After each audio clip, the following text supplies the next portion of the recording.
আসন্ন জাতীয় সংসদ নির্বাচনে অংশ নিলে কত আসনে নির্বাচন করবেন স্থানীয় সরকার ও যুব ক্রীড়া মন্ত্রণালয়ের উপদেষ্টা আসিফ মাহমুদ সজীব ভুঁইয়া?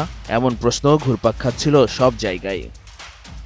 এই আলোচনার মাঝেই তরুণ এই উপদেষ্টা একটি বেসরকারি টেলিভিশনকে দেওয়া সাক্ষাৎকারে জানালেন, নির্বাচন করলে কোন আসনে নির্বাচন করবেন।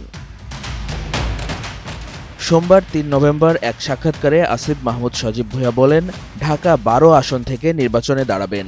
আসিফ মাহমুদ এ সময় বলেন, নির্বাচনে অংশ নেওয়ার বিষয়ে চূড়ান্ত সিদ্ধান্ত হয়নি, তবে নির্বাচনে অংশগ্রহণ করলে ঢাকা ১২, তেজগাঁও শিল্পাঞ্চল, শেরেবাংলা নগর আসন থেকে স্বতন্ত্র নির্বাচন করব। এর আগে গত ১২ আগস্ট যুক্তরাষ্ট্রভিত্তিক গণমাধ্যম ঠিকানায় খালেদ মহিউদ্দিন অনুষ্ঠানে আসিফ মাহমুদ জানিয়েছিলেন, ত্রয়োদশ জাতীয় নির্বাচনের তফসিল ঘোষণার আগেই উপদেষ্টা পদ ছাড়বেন তিনি।